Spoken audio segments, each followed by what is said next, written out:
is up, everybody? This is Ben.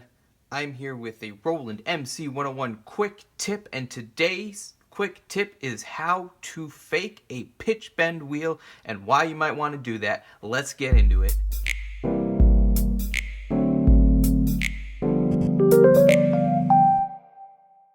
Alright, so I've got my Roland MC-101. I've got my Novation Launchpad X here, and I am going to show you real quick how I emulate a pitch bend wheel on the MC-101. And the reason I want to do that is there's plenty of genres, rock, blues, jazz, all sorts of all the way back, that utilize pitch bend and pitch bend wheels. And if you're a synth player or a keyboard player or a guitar player, like I am, you may want to use pitch bend. And it's not intuitive with this sort of setup, which is how I play, how you might go about making a nice pitch bend. So I'm just going to explain real quick how we're going to accomplish the pitch bend wheel. Now, what I have here is on track 4, I have this nice little guitar sound. That sound is the jazz guitar, but I've actually changed the multi-effects, so it's now using the guitar amp sim, and whatever effects are, involved with that. So I think this sounds pretty nice in the mix that I'm working on. So the first thing I want to do to fake a pitch bend wheel is set pitch bend to this knob. And I've already done it, but if you haven't done it yet, hold this button, and then it says knob assign, and you rotate it to, what's this? It's like 1 o'clock, I think. 1:32. And it says pitch bend up here, and now it's pitch bend. Now when you do this, it'll bend the pitch, which is great.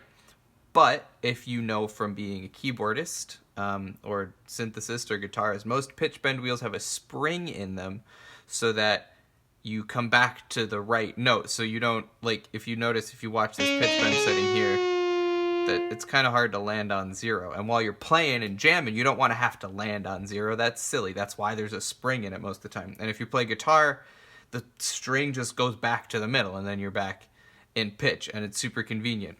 On the MC-101, we don't have that, but we do have this super cool thing called automation or motion sequencing. So what we're going to do, this is my trick to make any of these knobs act like it's a spring, is we're going to hit motion, and then it'll bring up the motion designer menu, and we're going to hit motion designer, and form type saw, though it doesn't matter very much. Step length 4, though it doesn't matter very much. This is the important part. Minimum value is going to be set at 64, and maximum value is also going to be set at 64. And then the destination knob, which is where we've put our pitch bend, is going to be mapped to FX. So that's done, and then I'm going to hit execute, and it says create motion, and we've done it. And if we want to look, we can go into the sequencer.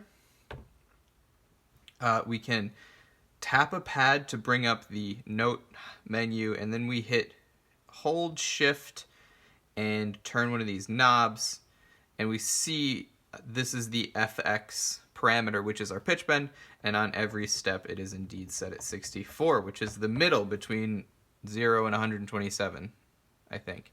It's pretty close. Anyway, great. Now, if I just mute these tracks, and now I'm going to hit play, and nothing's happening, which is good.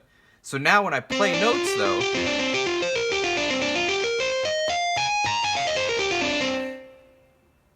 everything's good. But when I hit pitch bend, it's as long as I have my hand on the knob, it's going to pitch bend, and as soon as I let go of the knob, it's going to go back to center. Hear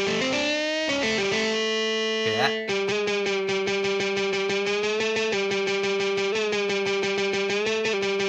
So, if you want to emulate like a guitar style pitch bend or a keyboard style pitch bend, what I normally do is while I'm playing, I bring it back to center, but I don't worry if it's not center. As long as it's somewhere in here, we should be a-okay, because it'll spring it back to exactly center, and then the next time that I go to pitch bend, I'll be about center that I'm pitch bending from, and it sounds just fine inside of a mix. So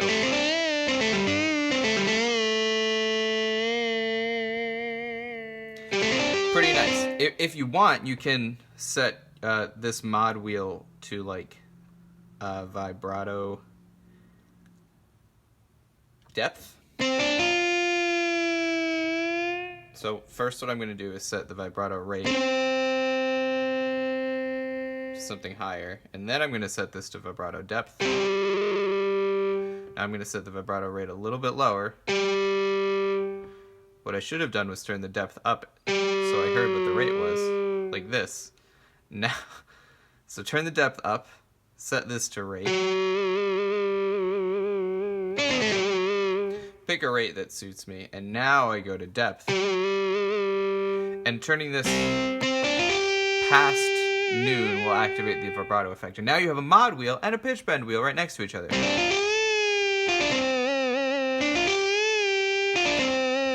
And this won't snap back unless you want it to.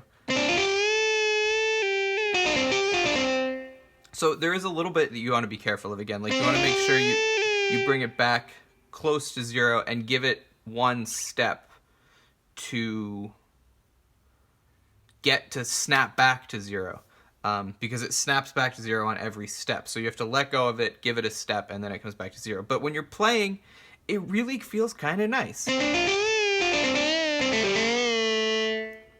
Yeah, so I just have a little blues backing track type deal loaded up here. So this is the drum track. On bass, I just have a simple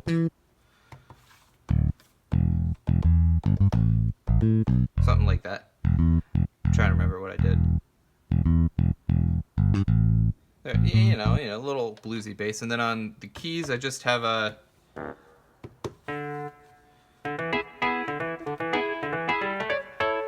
something like that, right? Yeah, cool. Yeah, alright, so now that's it. Have fun. Do a little jam. Alright, that's all I got. This has been a quick tip for the Roland MC-101. Hoping to make more of these. If you like this new format, I will keep making the super long ones. I have a MIDI controller video on its way. But let me know if you like this sort of thing. And I will try to keep them going. As always, thanks so much for supporting. Likes, comments, subscribe, shares. Appreciate all of it. Y'all are the best. And yeah, have a good one.